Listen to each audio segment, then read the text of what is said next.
Cool. I guess while Robert is joining, I can read out his bio, and yeah, there's a lot of things that we want to cover. He's got a new book coming out.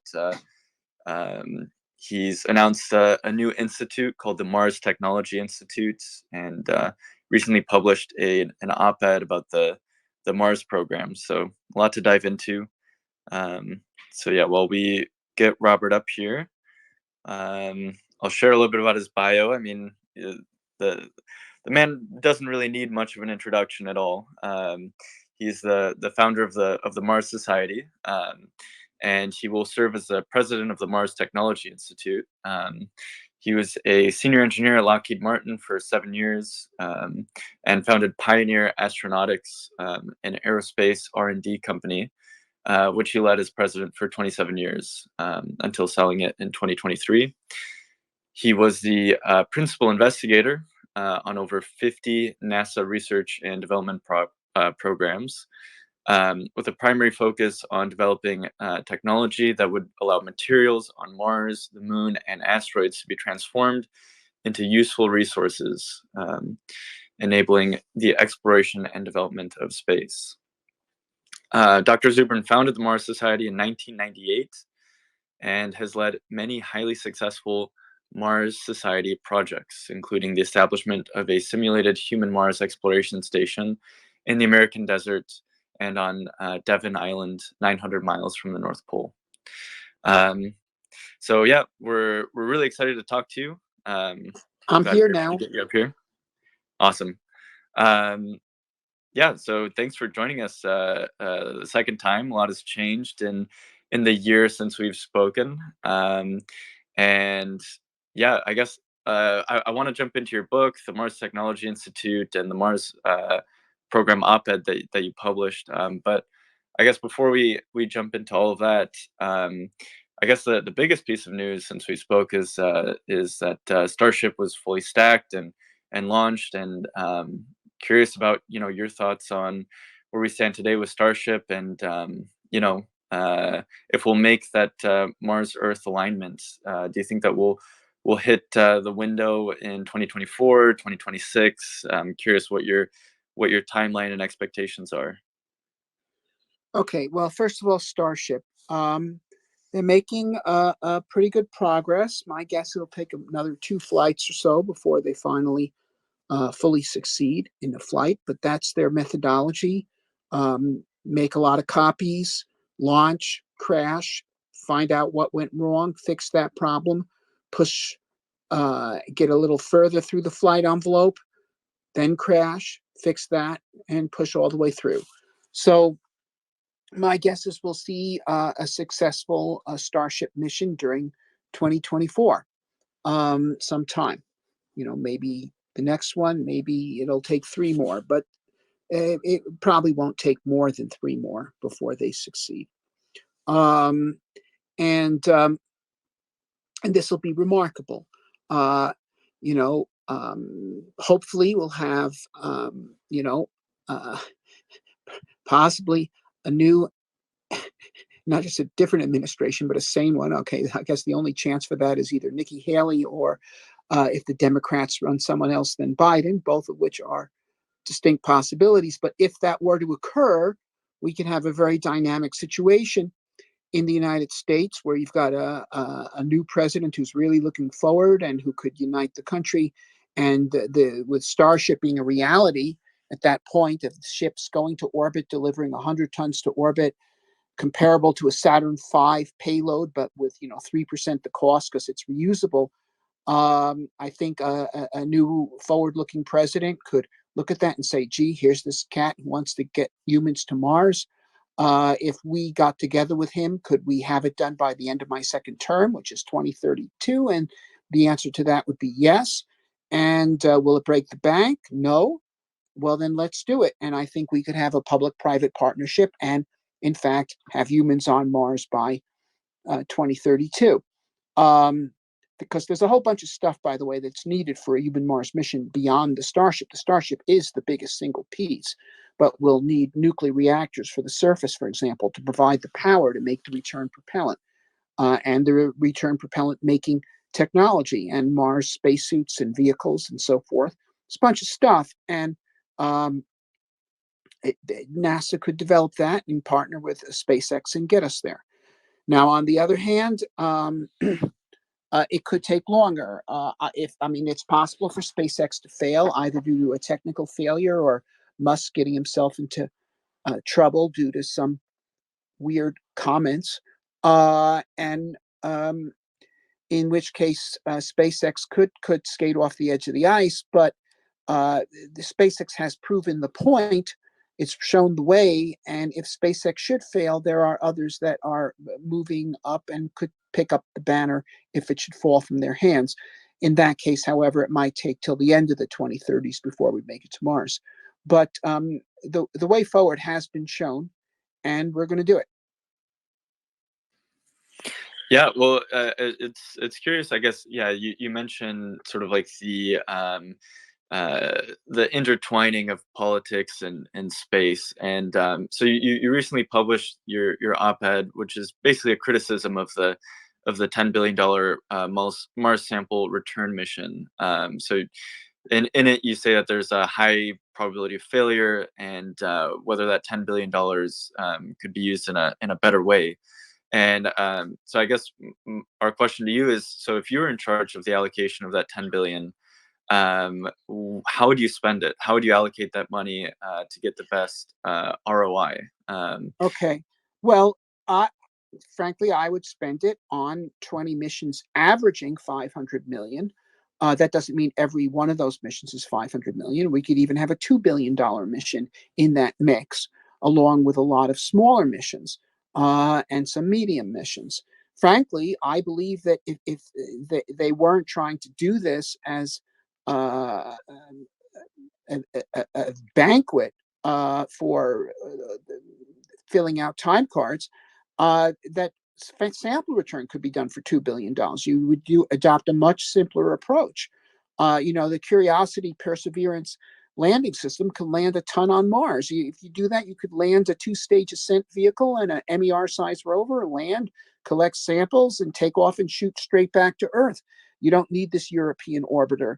This is all an artifact of the planetary protection mafia who wants to disconnect the sample from the surface. And so they introduce a whole additional spacecraft and autonomous rendezvous and dock in Mars orbit. They introduce all kinds of mission risk and programmatic risk and vastly increase the cost of the mission. So if we had a disciplined sample return mission, we could include that along with maybe, 19 other missions, including some $500 million missions and some $200 million missions.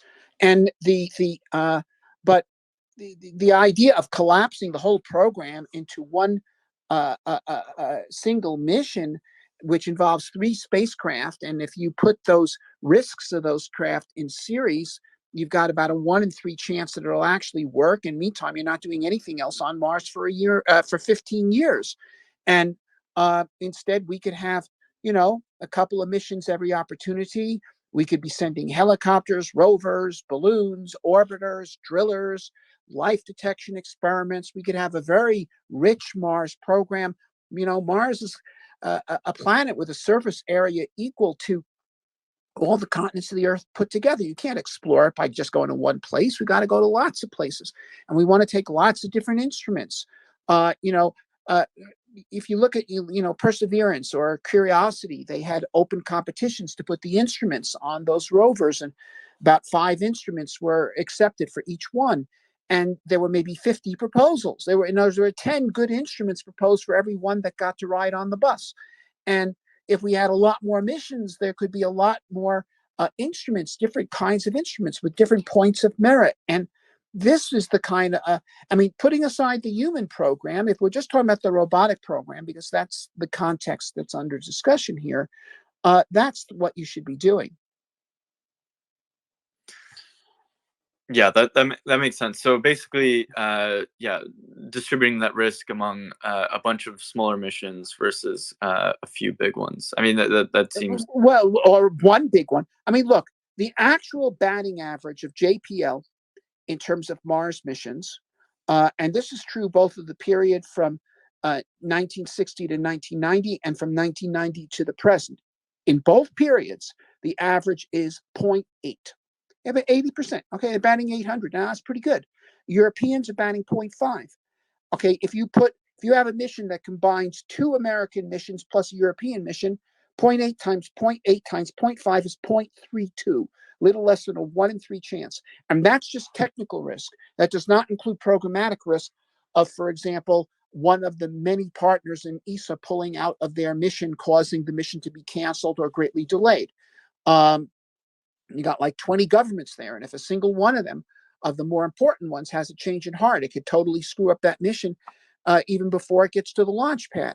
So there's enormous risk being undertaken here. On the other hand, if you've got 20 missions and they each have a chance of 0.8, the odds are that 16 of the 20 are going to succeed. You'll have 4 failures. Okay, but hey, we've got 20 missions and 4 fail and 16 succeed. I mean, we can live with that. That's fine. That's a lot better than spending a decade and a half and having a single mission which fails. Yeah, yeah, it makes a lot of sense, and I like that you brought up sort of that piece about the competitions. So, like, if you expand greater access to more companies to compete to build each part of those missions, if you have more missions, and that means more competitions, it means more companies, more people involved, more creativity, better tech. Yeah, more investigators. In other words, these are typical university-led instrument projects, and so there's like 1,000 professors out there that want to fly their instrument to Mars. And if you fly only one mission in a decade and a half, okay, you're going to leave out 995 of them. But if you fly 20 missions, at least you could fly 100 of them. 100 of the best. And so I guess this brings us to the next big thing that you're working on. So you're currently crowdfunding $1 million to start the Mars Technology Institute. Yes. Can you tell us more about the Mars Technology Institute? What the vision and goals are Okay. for this new institute? Okay. So first of all, by the way, the website is marstechnology.institute, and we got the crowdfunding campaign there right now. But to get to the concept, I've long maintained that one of the principal exports of a Mars colony will be inventions, because a Mars colony will be a group of technologically skilled people in a frontier environment where they're challenged to develop advanced technologies that are needed to make their colony succeed. And those advanced technologies in many areas, including biotech and robotics and artificial intelligence and energy and other areas as well, will be of enormous utility on Earth. They will greatly benefit life on Earth, and the licensing of those patents on Earth will produce profit that will pay for the imports that Mars needs. So, in advancing this thesis, some people have confronted me with, well, why don't you start such a Mars inventors colony on Earth now? Now, there's a couple of reasons that would make one on Mars better. The people there would be far more committed. It's not just a job, it's a cause. And, if you fail, the colony dies. And you can't just quit and go to work for HBO or Google or something. But the but it remains the case that the cost of doing this on Earth would be lower. And, well, we can do it on Earth now, whereas we can't do it on Mars now. So we're going to do it. That's exactly what we're going to do. So we're starting an institute that will develop the technologies needed to settle Mars. And settlement here is the key word. Because you see, from the point of view not of individual pieces of hardware, but a fundamental technology, we're ready to fly missions to Mars now. Okay, there are no, there's a bunch of engineering that has to be done, but the level of technology that we have, and frankly have had for several decades now, is sufficient to do a human Mars mission. But a human Mars settlement is a different animal altogether. Just to take one issue, food. A human Mars mission can just bring its food. That's all there is to it. You don't need to grow your food on a human Mars mission. You can just bring it, and it'll be about the 4th largest thing in the mission payload manifest. So it's not exactly in the noise, but it's hardly a driver on the mission. It's not the one of the top three concerns of the mission. But a Mars colony is a different thing. If you have 50,000 people on Mars, you can't be shipping them food, uh, and you can't even grow that food on Mars with conventional greenhouses. A Mars base with 50 people, you could support them with greenhouses. And so, for instance, there's a company called Interstellar Lab, but headed by Barbara Belvisi, that is developing greenhouses, and that kind of thing is useful in the phase of a small Mars base. But if you look at the phase of a Mars city, and even a relatively small one, say 50,000 people, uh, an acre of Iowa cornland, corn farms, produces enough corn to support. Well, an acre supports enough, about for 10 people. Okay, so you'd need 5,000 acres of land of greenhouses on Mars, and that's assuming that Martian sunlight will grow crops with the same productivity as Iowa, even though it's only half as much light. And if you try to supplement that with LEDs, you're talking gigawatts of power, the kind of power that powers cities of millions of people on Earth to produce enough light to light those crops. So, what's the answer? The answer is we need to have better ways of producing food. And the fundamental problem, if we're not of growing food on Earth, but of growing food for space colonies, is the inefficiency of photosynthesis. At the level of the chloroplast, photosynthesis is just 4% efficient. And at the level of a cornfield, it's 0.2% efficient. And that's producing the energy in the form of corn. If you want to produce the energy in the form of meat, it's 0.02% efficient. Now, if you compare that with typical chemical engineering processes, they're order of 50% efficient.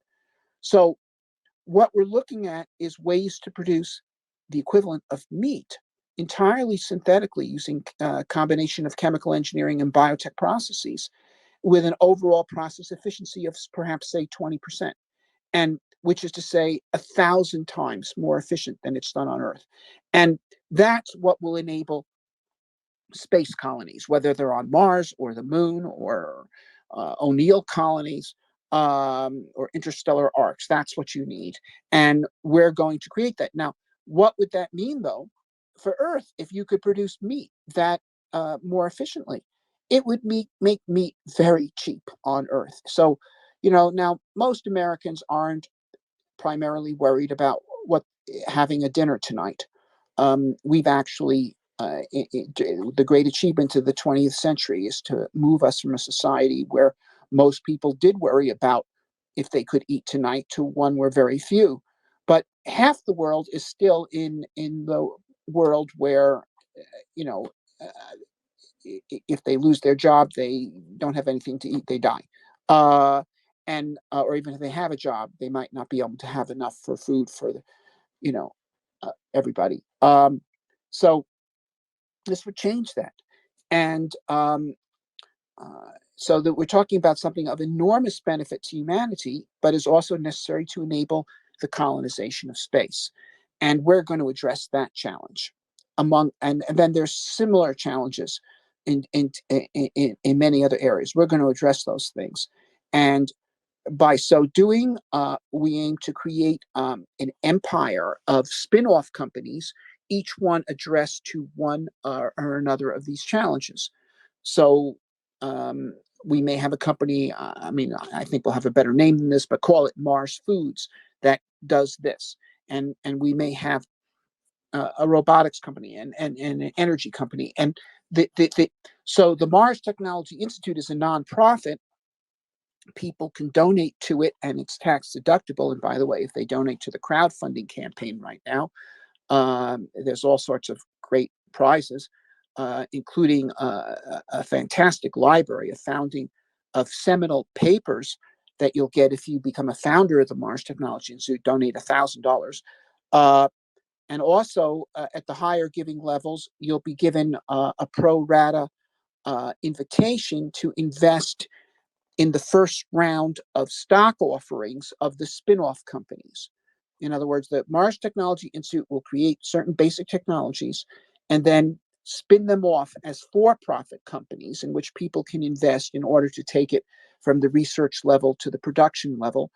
And the people who are significant donors to the Mars Technology Institute will be invited to participate in the first round stock offerings, where the stock is much cheaper than it will be later. Yeah, that's amazing. I feel like there are a lot of parallels in the sort of strategy that we're taking at MoonDAO and the Mars Technology Institute. So yeah, I think our members should highly consider contributing to the Mars Technology Institute and helping Robert in this new initiative. I see a lot of what we're doing, like these massive problems of tackling not just independent missions, but long-term settlement. I think they do require rethinking of institutions, or like a rethinking almost at a coordination layer below the company level. And so I really admire what you're doing there. Well, thanks. Yeah, and I'd like to, I guess, segue also into, so you're a prolific writer. I think last time we spoke, you'd published a book, and in the 1 year since, you've published a new book. So, your new book, "The New World on Mars: What We Can Create on the Red Planet." Could you give us? Yes. Now that book is actually being published in February, first edition in hardcover. And anybody who donates $100 or more to the crowdfunding campaign will get a signed copy of that book, first edition hardcover, The New World on Mars. Oh, that's awesome. Yeah. So I guess could you give us a little bit of a sneak peek, or Yeah, um, sure. Be happy to. Okay. So um, the issue here is the following. Uh, with Starship coming along, it will soon be possible for large numbers of people to go to Mars. And I should emphasize that while the SpaceX is leading the charge on this, there's going to be copycats. There's already 5 companies in China that are working on knockoffs for the Falcon rockets, and as soon as Starship succeeds, there'll be 5 companies in China working to copy it, and other companies too, not just in China. And no good idea goes uncopied. And that means that there's going to be a lot of competition in these. And the fact that there are reusable starships means that there are going to be used starships for sale. And and that hasn't been a thing with rockets up till now. Okay. Uh, you can't buy a used Saturn V or a used Atlas. If you use them, they're gone. Okay. But there will be used starships. And just as you can buy a used car for 1/10 the cost of a new car, people will be able to buy used launch vehicles for 1/10 the cost of new ones. And so it's going to be possible for a lot of people to go to Mars. And so when people ask me, what is the government going to be like on Mars or something like that, I say, well, there's probably going to be dozens of Mars city states founded by people with very different ideas on what the government on Mars should be, okay, and what the social system should be, and so forth. And this is going to be sorted out by natural selection, okay? So the question is, what forms of human civilization will ultimately prevail on Mars, and therefore in the human race as we move out as a spacefaring culture? What is the human future going to be like? This is going to be settled on Mars through natural selection, not through my personal recommendations or preferences or anyone else's, or even that of most of the Martians, because most of the Martians will be wrong. The ones with the best ideas, those ideas are the ones that are going to be prevail. Now, what I try to do in the book is investigate what those ideas are likely to be. And so, for example, okay, which colonies will outgrow the rest? Okay, well, clearly the ones that attract the most immigrants will definitely have an edge in this respect. And so this completely rules out extraterrestrial tyrannies because no one will move there. That North Korea does not have an illegal immigrant problem. Nobody goes there. Okay, there aren't a lot of people trying to immigrate to Haiti. Okay, that people immigrate to free societies. So I believe, not just because I prefer freedom, but as a matter of the growth principle, that from a Darwinian point of view, the prevailing forms of Mars city states will feature political freedom. Okay. And both to attract immigrants and also because one of the major businesses of Mars will be invention, and that is best done under conditions of freedom. You need to be free to innovate.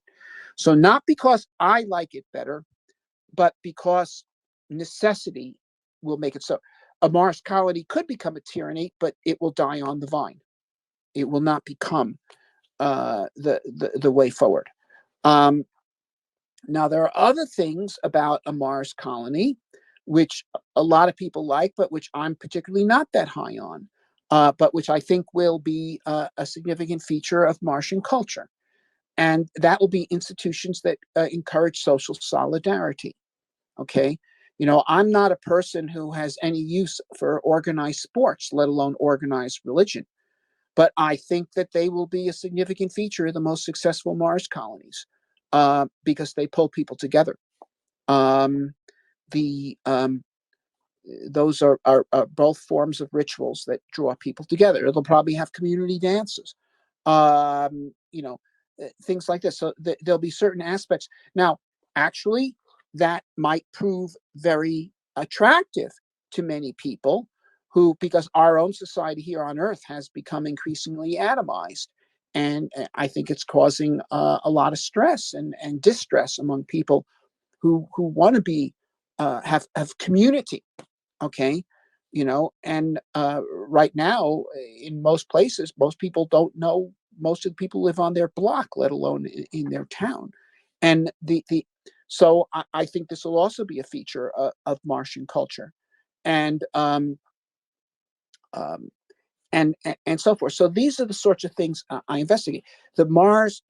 Now the other thing is, for example, aside from immigration, the other way a Mars colony will grow is through reproduction.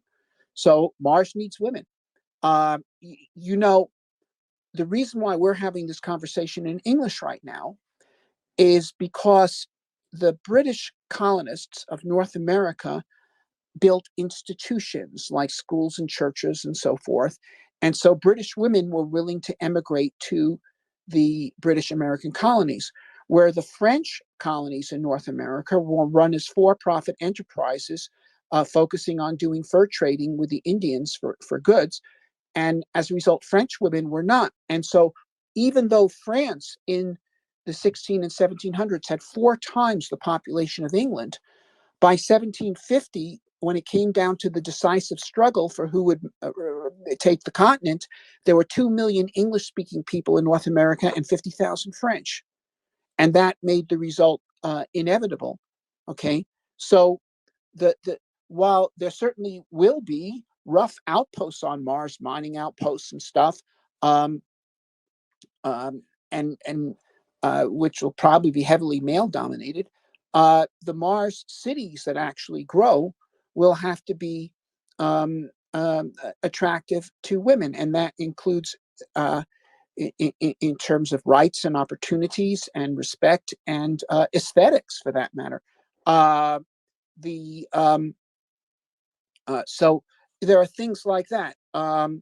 Okay, so if one thinks broadly, Mars city states certainly will not feature polygamy, which is well, extremely harmful to women, but actually harmful to most men as well, since they don't get any wives, and greatly limits the part of the population that you might say is privileged enough to engage in the process of invention.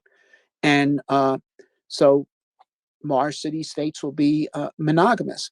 And the ones that are most successful in one way or another will be ones that encourage people to have sizable families. Okay. Um, whether it's because they, well, of course, many places on Earth have free public schools. Mars will certainly have that. But they may also have things that help subsidize people when they have children, either through subsidies or tax breaks or whatever. But um, I think the Mars colonies that outgrow the rest will encourage immigration from many cultures. but they'll have to have social solidarity. So they won't be multicultural, they'll be a melting pot. You could have a successful Mars city that draws from just one culture, because you could get very good social solidarity that way, but such colonies will be small. So it's like the difference between the United States and, say, Israel, um, where Israel has been successful, and when it comes to a pinch, despite their wild politics, when it comes to a pinch, they have terrific social solidarity, but it will always be small. Whereas the United States has become a superpower by being a melting pot for people from all over the world. Yeah, this I feel like, yeah, history doesn't repeat, but it does rhyme. Yeah. It feels like a lot of the most successful settlements on these new worlds will probably repeat a lot of the same principles that made the United States successful. So basically, opportunities for prosperity, people that are looking to have more religious freedom, or whatever type of freedom that they're looking for. Where maybe they currently feel repressed, they could go to yeah, these other melting pots. Yeah, I think it's probably the students of history will be best off in designing those settlements. Yeah. Hmm. Absolutely. But in the end, whether they design it consciously that way or just stumble into the right decisions, the thing will be sorted out by the court of experience, the court of natural selection. That's going to make the ultimate call. Yeah, absolutely. Yeah, I think yeah, this is like a lesson for a lot of aspiring civilization builders out there, that you can't impose your will on the civilization. Civilization has its own natural order, and those that meet those the needs of the people that are naturally already exist, rather than those that might want to impose some sort of new social order or tyranny, Hmm. will be a lot better off. Yeah. um, so I also really wanted to ask you another question here too, which is so on the international front. I mean, we're seeing a lot of tension from China, Russia, and I think we asked you last year a bit about this, but I'm curious, if your ideas have evolved in terms of the role of international cooperation. So, space has historically been this thing that it has united cultures. We worked together with Russia on the ISS. But I'm curious, today, what do you think is the role of international cooperation in space exploration? Do you think that, like, how can governments collaborate more effectively to support global efforts in space exploration? And is that something that we should really be pursuing right now, given the very tense political climate? Well, um, I think we're going to see a lot more international collaboration among the Western nations. Okay. And there's going to be a lot less with Russia. And China has a decision to make as to which world it wants to be part of. Um, the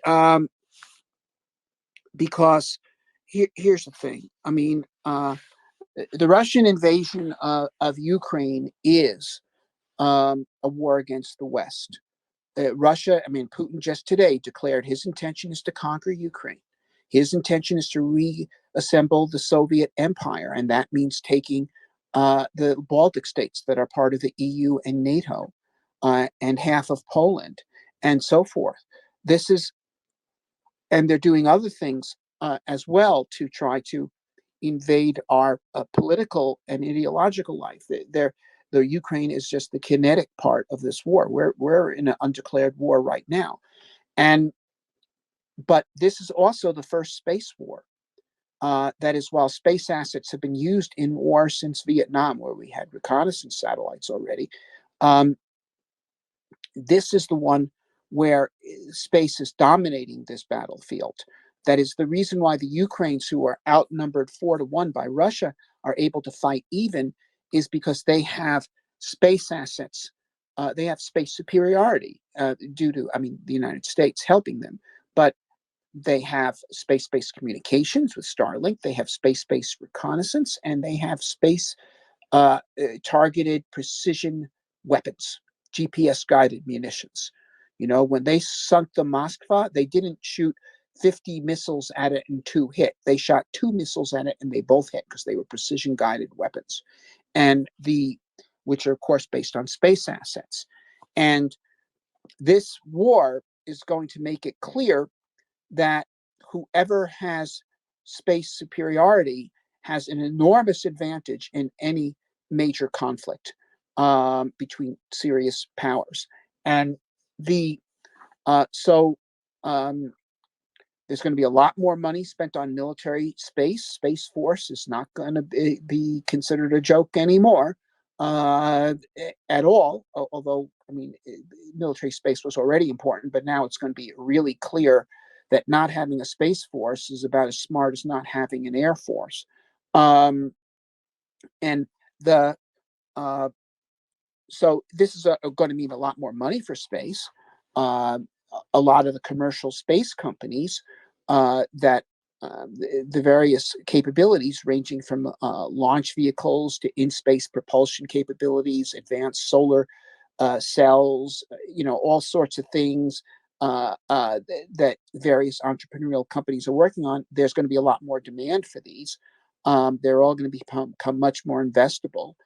But it will definitely mean much less cooperation with Russia. Russia has now declared itself to be an adversary, and it's very unfortunate. But between his dreams of conquest itself and also Putin's own need to have a state of siege in Russia to maintain power, he's made himself the enemy.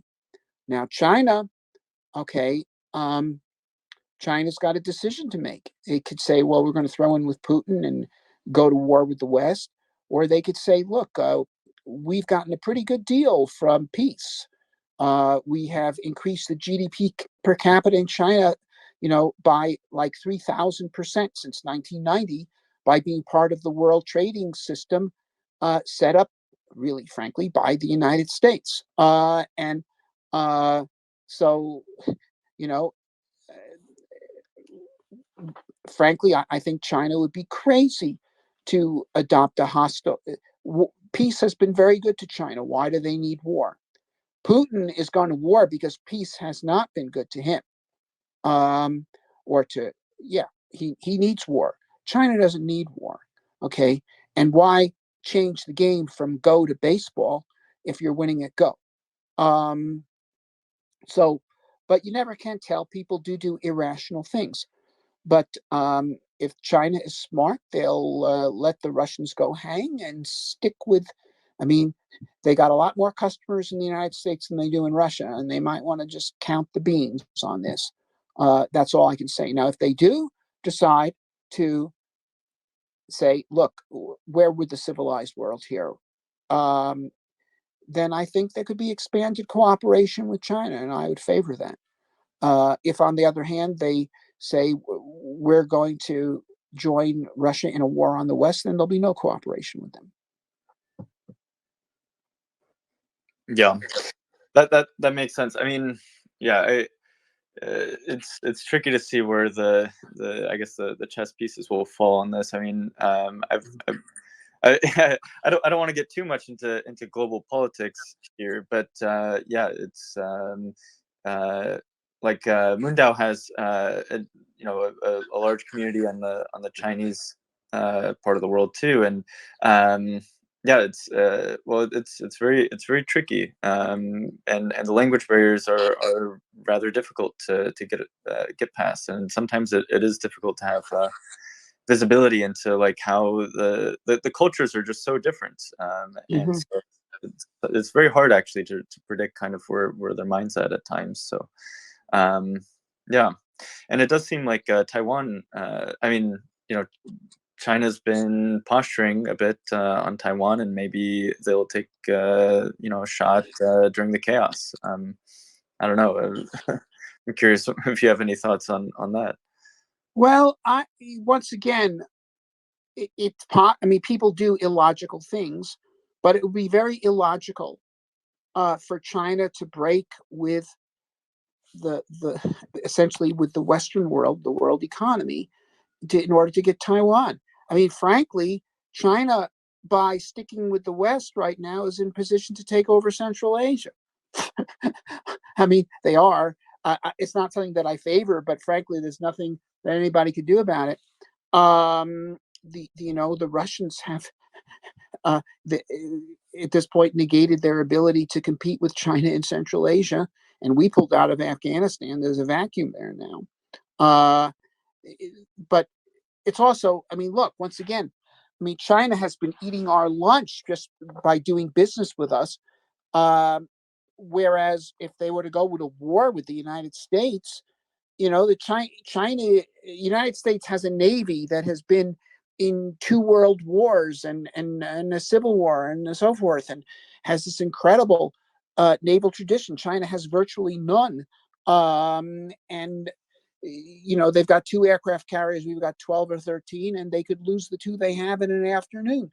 Uh, it'd be crazy for them, as I say, to switch the game from Go to baseball. Okay. We know how to play baseball. They know how to play Go. Why? And so long as the game is Go and they're winning, why should they switch games? Doesn't make sense.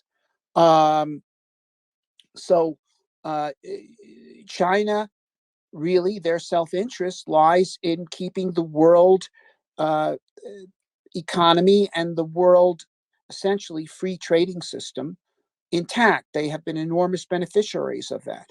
Uh, Going into, I mean, they would lose all their customers. It's an export based economy. It'd be insane. But, some political leaders in the past have done insane things. You know, so I can't guarantee that they won't do anything. Uh, I would guarantee if we do desert Ukraine, then they'll take Taiwan. Okay, no question about it. Okay, because if we're not willing to support Ukraine by sending them, some of our obsolescent, F-16s that date from the 1970s, we don't even not even willing to do that and not risk a soldier to save Ukraine from invasion. Are we really going to risk the Pacific Fleet? If I was she, I would say not a chance. These guys aren't going to do anything. Or if they do something, they'll do it for a little while and then they'll give up and walk away, like we did in Afghanistan and like maybe is about to happen in Ukraine. If you can always say, look, the Americans, yeah, they can create some trouble for a while, but they always get impatient and then just drop the ball. Um, if that's how it is, then sure, we're inviting them to seize Taiwan. At which point, by the way, since in America willing to desert Ukraine will unquestionably desert Taiwan, um, the Japanese and the South Koreans will initiate crash programs to develop nuclear weapons. No doubt about it. Because if they can't trust, if deterrence is gone, then the walls that have stopped general war for the past 75 years will be gone. And if the Japanese cannot trust the Americans to defend them from China, they will develop their own nuclear bombs. And so will the South Koreans. Uh, and I wouldn't even be surprised if the Philippines and the Vietnamese also develop nuclear bombs. I mean, in other words, if the cop walks off the beat, everybody's going to buy a gun. Yeah. Yeah, I mean, it makes sense the way that you laid out that it's just not in China's interests. And I think at the end of the day, the economic situation is the forcing function often in these decisions. So, I'm so I guess getting off of politics, I'm curious. So MoonDAO is really following in the footsteps of the Mars Society, and I'm curious, if you can impart any wisdom from your experience in trying to get these sort of like movements off the ground, to inspire people to think bigger about long-term settlements of other celestial bodies. I'm curious if there are any yeah, pieces of wisdom that Well, could be I would acquired. say the following: give people a chance to contribute their ideas. The Mars Society grew because I took um, a, a, a, a liberal attitude towards submissions of papers to give talks at our conference. Our very first conference, we put out a call for papers for basically people with any ideas relating to the exploration or settlement of Mars, whether we're talking near term robotic missions or human missions or terraforming the planet. Okay. And I rejected kook papers, but I accepted plenty of papers from people who looked like they had something interesting to say, but even though they had no professional credentials, and I gave people a chance to speak and contribute their ideas to the general forum, the general process of developing the ideas relating to the exploration and settlement of Mars.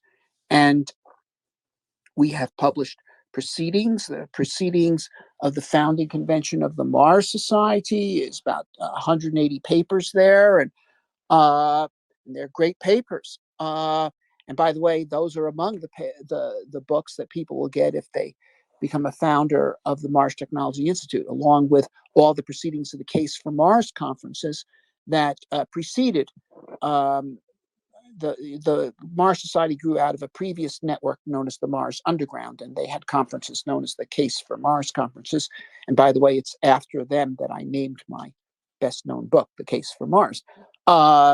The But all this stuff anyway, to be open in this way, don't just have conferences where a few of your leaders plus a few well-known big name speakers speak. Give people a chance to speak, and they'll come. Yeah, yeah, that makes a lot of sense. Give voice to the fringes. There were a lot of the Well, best not the ideas. fringe. No, no, no. You do want to rule out kook papers. You want to get rid of the people Yeah, with the perpetual motion machines and the fascists and the mystics and all of that. You can't have that. But you know, if if somebody submits a paper, as someone once did, of ballet as a method of simulating zero gravity, say, well, this sounds interesting. Let's hear what this person has to say. Uh, it doesn't just have to be, here is a new method for smelting regolith, um, or something. Although certainly you're interested in that stuff too. yeah, yeah, it makes sense. I mean, I think it weaves into something that you said earlier that well, space is a bit of a sausage fest, and if we want thriving settlements long term on these on other planets, then we're gonna have to broaden the range of conversation and interests beyond just the technical or it's whatever interests an engineer. It needs to go beyond that, and yeah, that makes a lot of sense. Um, so I want to give a little room here at the end for people in the audience that might want to jump up and ask Dr. Zubrin a question. So if anyone would like to, they can request to speak, and we can put them up there. We'll give a little bit of a priority to members of MoonDAO, but we're open to anyone. If you're new to our organization, yeah, feel free to jump up as well. While we get people up here, I do also want to share that tomorrow we're going to be opening up a sweepstakes to send someone to space, and so this is something I've been working on for months here, and it gets released tomorrow. So people can enter for an opportunity to hop on a Blue Origin rocket. So that's exciting. You can go to moondao.com/waitlist to learn more. And yeah, tomorrow at 8 a.m. is when we'll be launching these, and so each of them gives you an opportunity of being selected to go to space. And this is a flight that was made possible through the MoonDAO community. So we crowd raised to send someone to space, and we're hoping that someday we'll crowd raise to purchase a used Starship, like Dr. Zubrin is saying, and use the the ability of some of these crypto tools to coordinate us and be able to organize effectively and use our governance to take in ideas from the community and help some of the best ideas rise to the top. With that, I'll pass it over to Hacker Twins, who has a question for Dr. Zubrin. Go ahead. Hey, can you hear me all right? Yes. Yep. Cool. I often think about this for the moon, but obviously it would apply to Mars too. There's a lot of talk about international markets and politics, and early infrastructure being set up on maybe the moon or Mars might be commodity markets. And this kind of plays into Web3, and this is somewhat of a Web3 space. Have you ever thought about what maybe decentralized markets might look like? Because even, for example, it's kind of hard for someone like me to want to invest in the moon or Mars right now. But if there was commodity markets on the moon, maybe I wouldn't be afraid to buy maybe $100 or $1,000 of ice on moon, or maybe like aluminum ore or something. So what might markets look like early on? Well, if there was greater certainty, for instance, that Artemis was really going to establish a moon base, then somebody could come along and say, I'm setting up a fueling station on the moon, and I know I'm going to have a customer for ice or even processed rocket propellant. And then there would have to be agreements from NASA saying if someone can provide me with propellant on the moon, I will buy it. Things like this, sort of like the COTS program, where they more or less guaranteed that if someone built a capsule that could take astronauts to the space station, they would use it. And so we got the Dragons out of that. So maybe something like that could happen. I think that the biggest thing that the government could do to expand space business is to establish a space mining rights patent office. That is to be able to say, if someone goes and surveys a certain patch of land on the moon or an asteroid or Mars to a specified degree of detail, which is matter for discussion, but to a certain degree of detail, then they would get the right to mine that for 99 years. And I'm thinking particularly about asteroids here, because there you have the potential to mine things that actually could be sold on Earth. And nobody wants to buy moon water on Earth, but they might want to buy asteroid platinum on Earth. And the idea here is it's analogous to the patent office. The United States Patent Office is an institution that benefits the entire human race, not just Americans, because if you're a Swedish inventor and you invent something, getting a Swedish patent doesn't really do you very much good. Anybody who thinks you got a good idea will say, fine, have fun in Sweden. I'll take the rest of the world. But if you get a U.S. patent, your invention now covers 25% of the world economy. And somebody who wants to do business using your invention, good chance they'll want to do business with you to get the rights. So this kind of thing, a space mining patent law, it doesn't need space patrols to enforce it. We don't need to have space police wandering around the asteroid belt to prevent people from hijacking your claim. It's enforced by the customs office when someone brings the platinum to Earth. That is, if someone from a foreign country decides to go and mine the platinum from your asteroid in defiance of your patent, and it gets put into a catalytic converter of Japanese cars, they get stopped at the dock. It's contraband. So it's just like the U.S. Patent Office doesn't send invaders into other countries if they're pirating your patent. But if they produce goods using your patent and they ship them into the United States, then it becomes confiscated. So this is how this could work. Now, and you see the point here is that, in the past decade, there were a couple of companies formed that claimed they were going to go mine asteroids, and they failed. Or in one case, the company didn't actually fail, but it had to completely change its business model to do stuff that had no relationship to mining asteroids. And the reason why they failed is because we don't have the technology to actually mine asteroids right now. But we do have the technology to explore them. And if it was possible to stake a claim based on the survey of an asteroid, then those claims would have speculative value. And it could then become possible for people who wanted to do asteroid exploration to get private financing. And this would benefit not just the space industry, but science, because just as for a patent, you have to publish the patent so that the ideas behind your patent become public knowledge.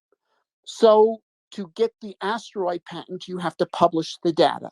And so scientists everywhere would be able to study that data and learn a lot more about asteroids and so forth, and the origin of the solar system and all that good stuff. And so you'd be doing an enormous service for science while you grew the space industry.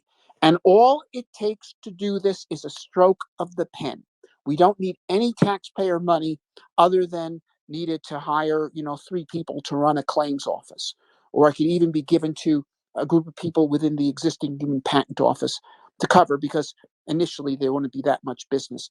It would take a while before people actually show up and do it. But simply as a matter of legislation, we could open up the space frontier.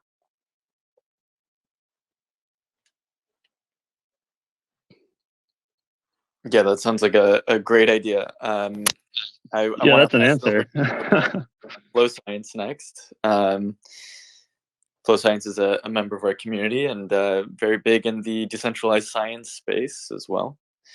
Go ahead. By the way, I have a hard stop at 12:30. Okay, sounds good. That's the bottom. That's Mountain Time. Yep. At the bottom of the current hour.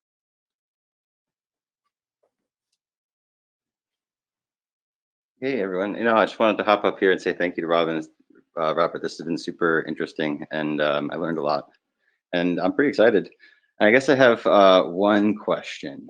How many? So you said you think we're going to make it to Mars by probably the end of the 2030s.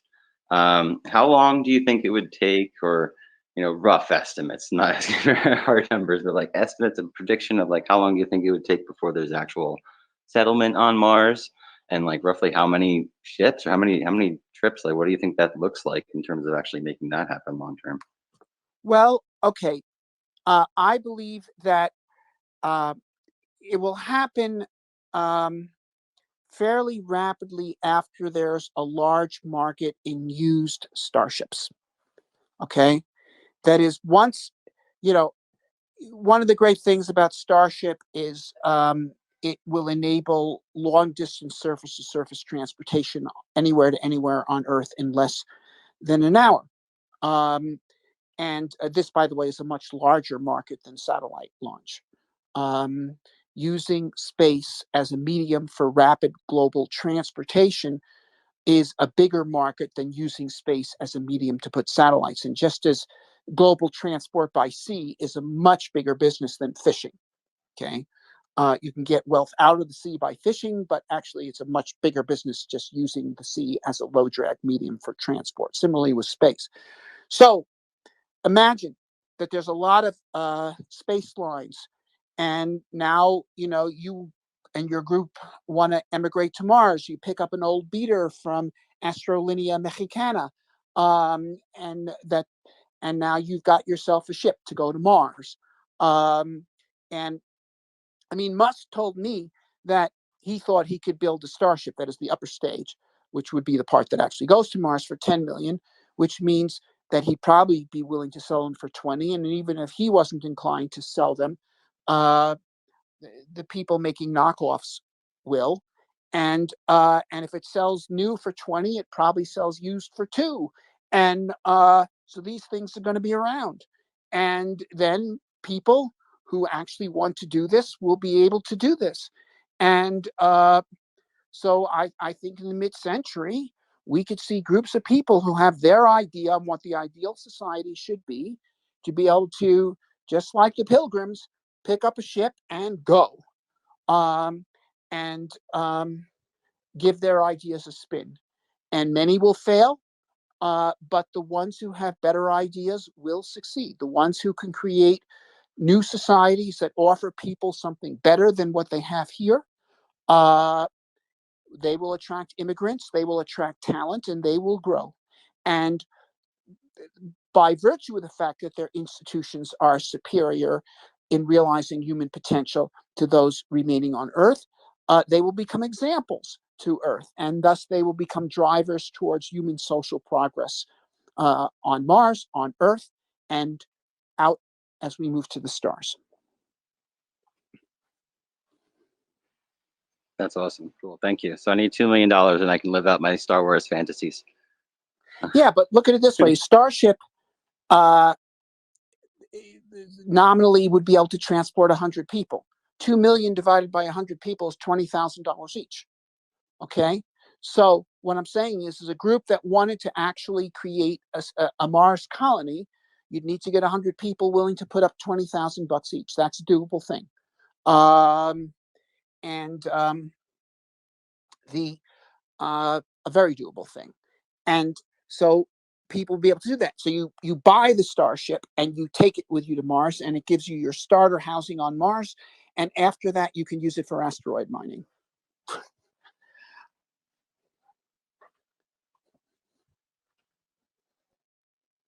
Awesome. Hope, would you like to go next? Yeah, thank you so much, MoonDAO, Ryan 2D, and Robert for this space today. I deeply appreciate it.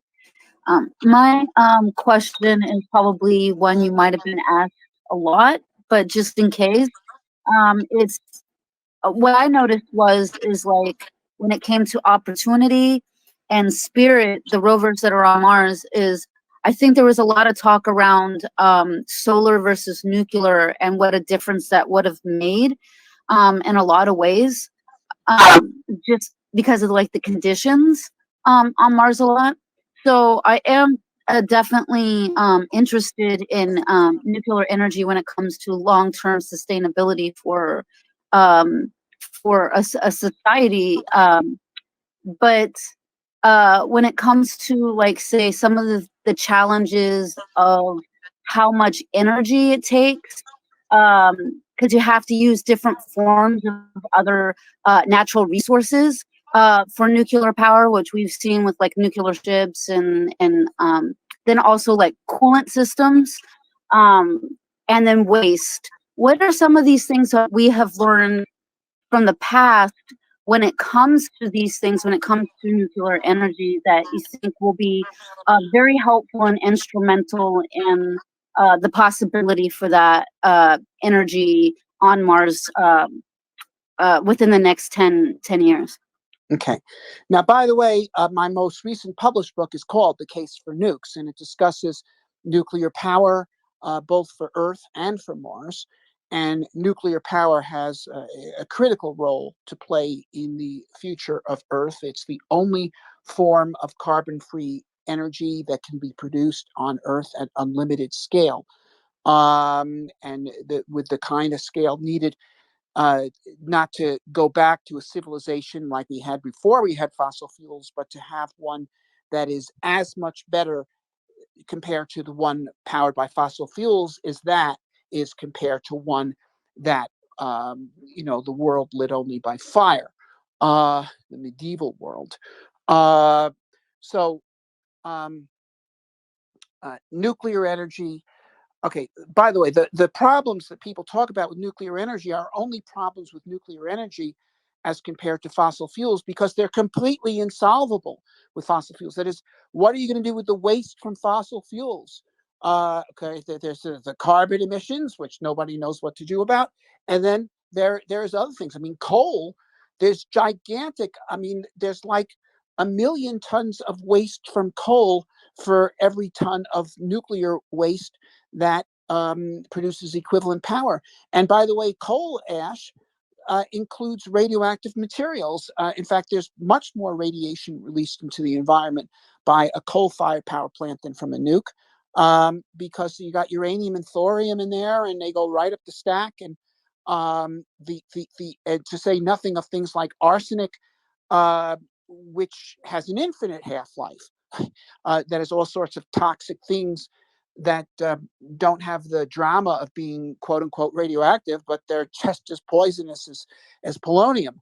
But anyway, now I am not among those who say that the problem with nuclear energy on Earth is that we're still using the same pressurized water reactors that Rickover designed in the 1950s. The reason why we're still using those reactors is because that design, the pressurized water reactors, is a superb design. And the problem with nuclear energy on Earth has been hostile hyperregulation. If the FAA regulated airplanes the way the NRC regulates nuclear power plants, there would be no airlines, none. It would be absolutely impossible. But so that needs to be corrected, and then we could have a lot more nuclear energy on Earth. And at this big conference they just had about global warming, the nations committed to tripling the number of nuclear power plants.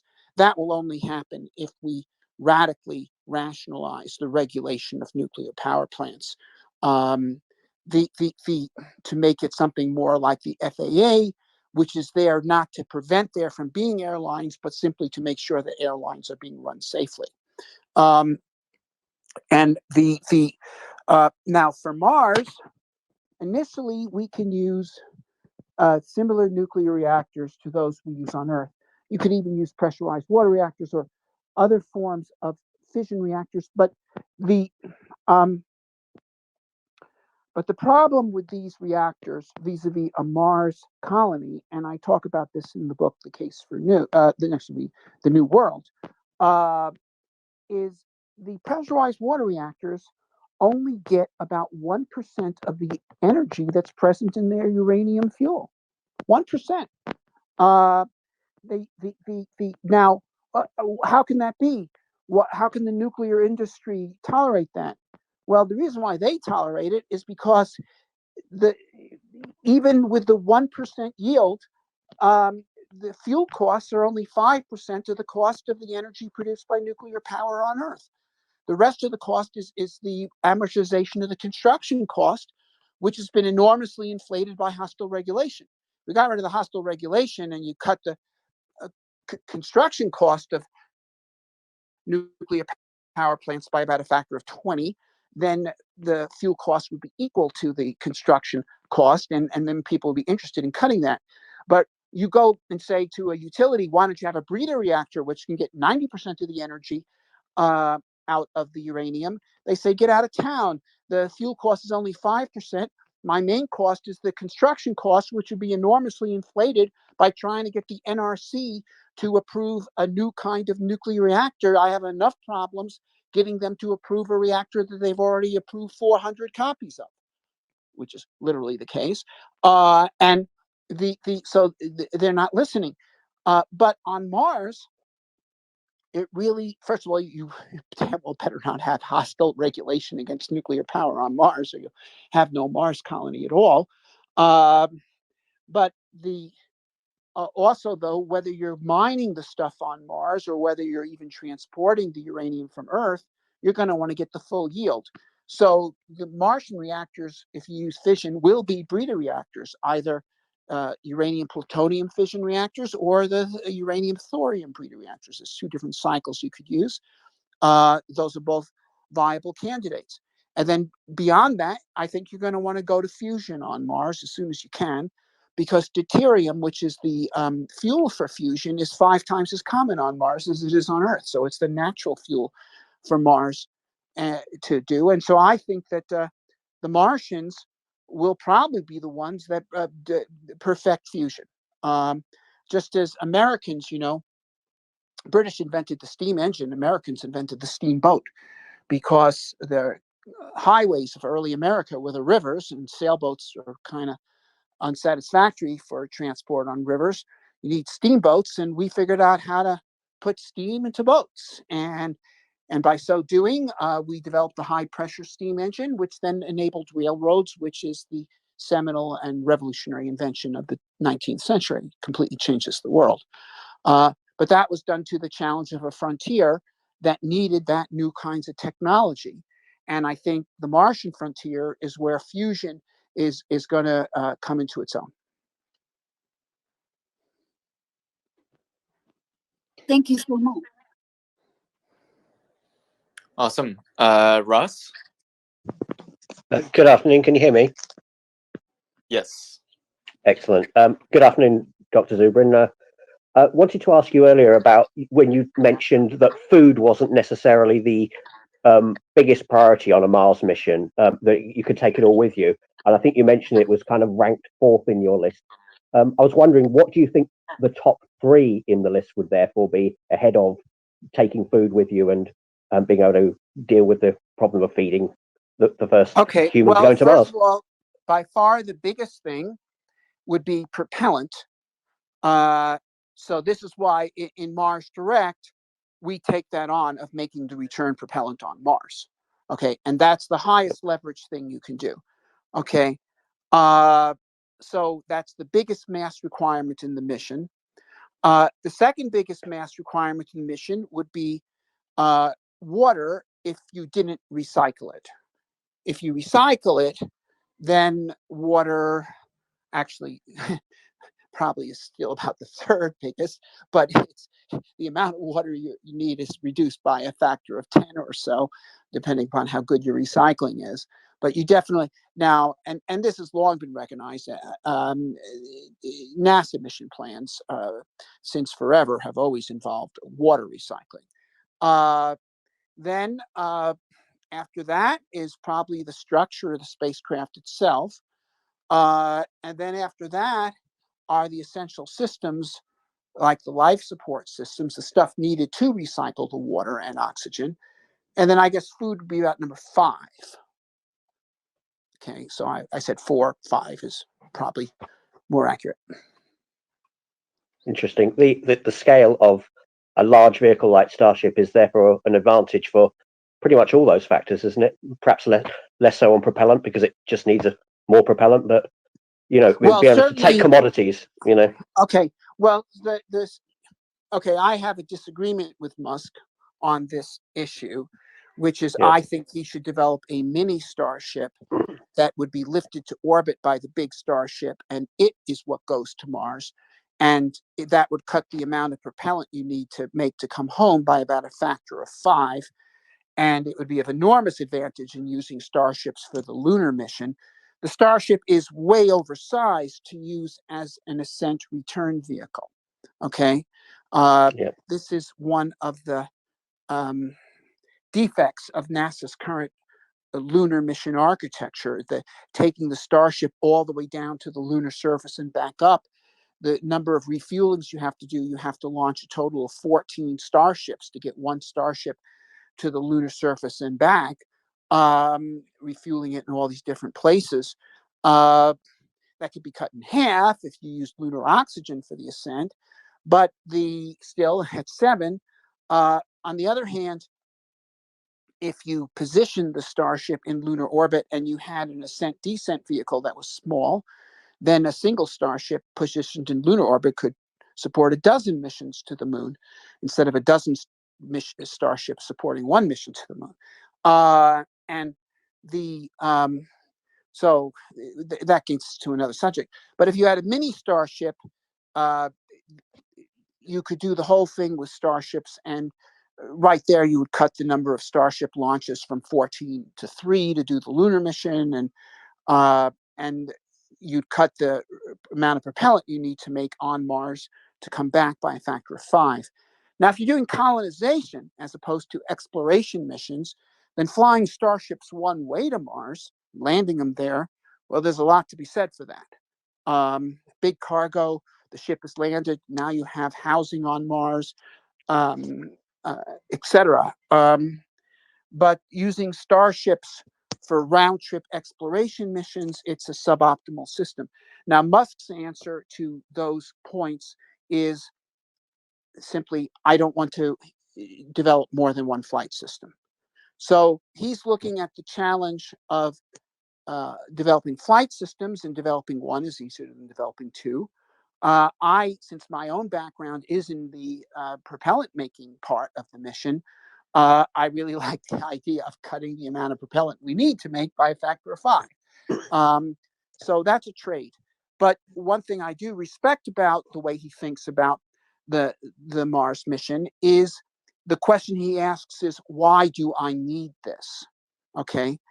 As opposed to NASA, which comes up with weird ideas like the gateway, and you say you don't need it, and they say, prove to me that I'll never need it, as opposed to prove to me that I do need it. And so that's why he's vastly more efficient. Yes, challenge every requirement. It's an important Yes. concept. Exactly. Thank you. Very interesting. Thank you.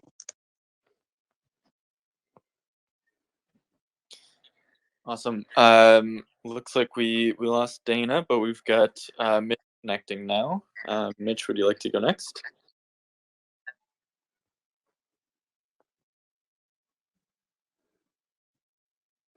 Can you hear us, Mitch?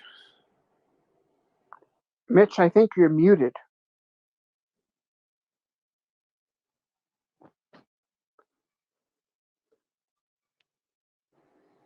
If it's Mitch Horowitz, it looks like you have muted your microphone. Yeah, it looks like they can't join. Okay.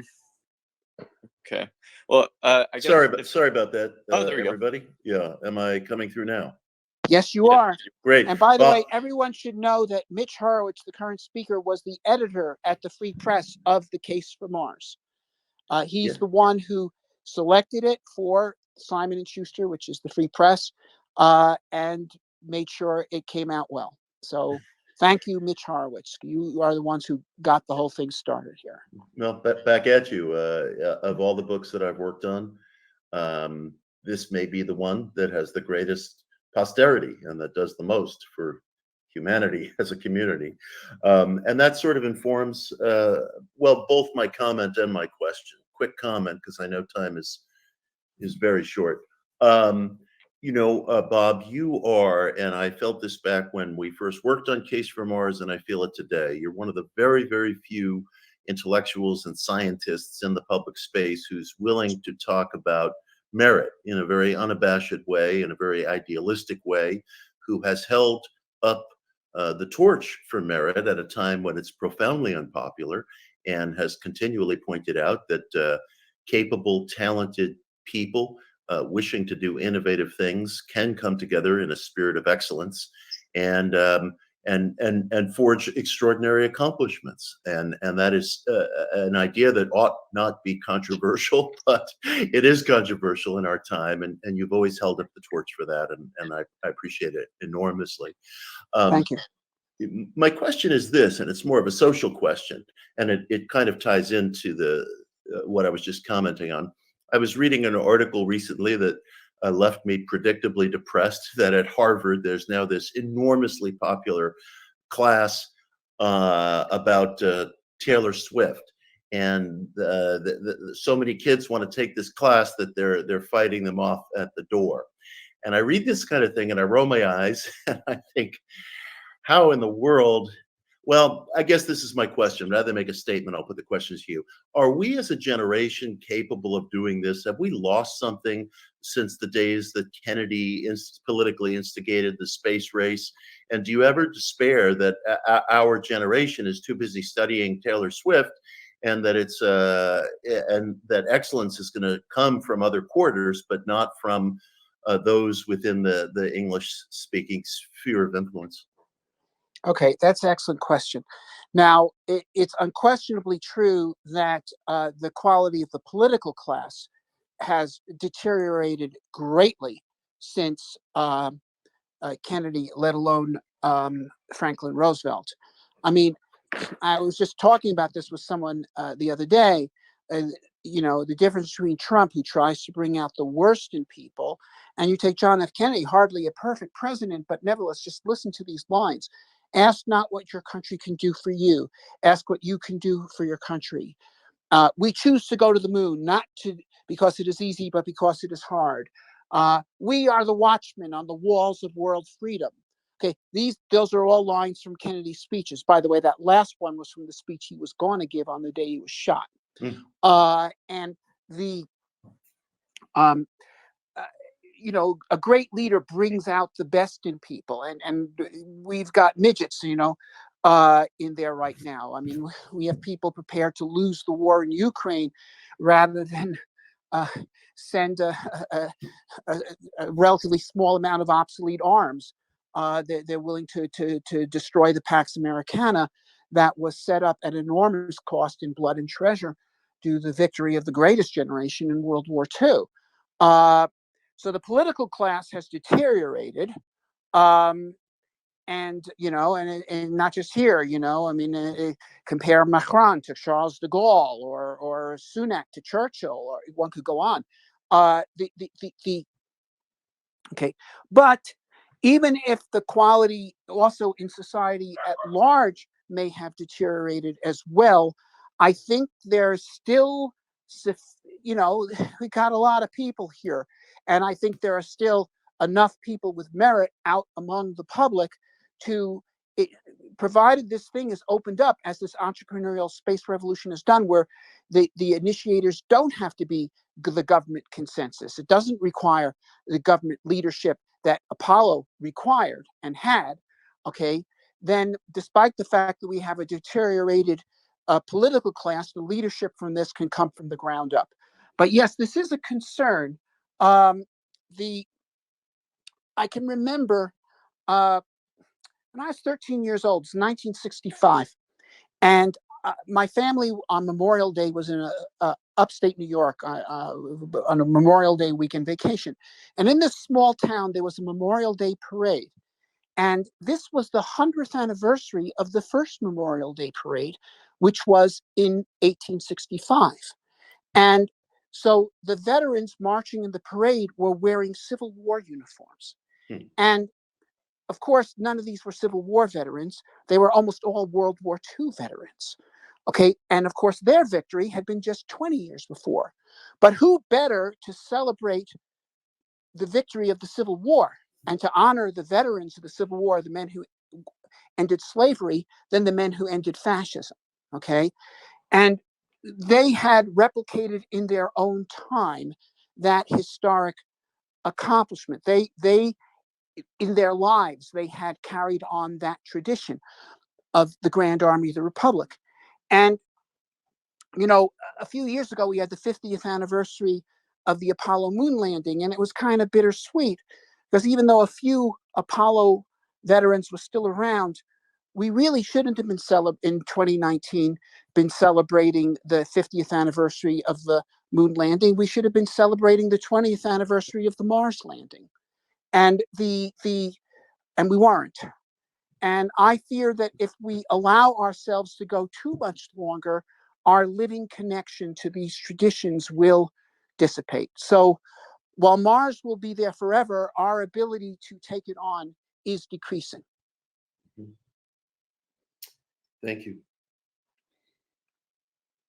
All right, so we've hit the half-hour mark here. So I just want to thank you again, Dr. Zubrin, for joining us. And I think that's a good place to end it. Where it's in our hands here, and hopefully we can inspire the next generation to pick up the baton and work hard to make this a reality. So yeah, all right. Thank you. Well, thank you very much, and please send me a link to this podcast once it's up. Sounds great. Okay. All right. Thank you. Thank you, everyone. Okay. Bye. Bye.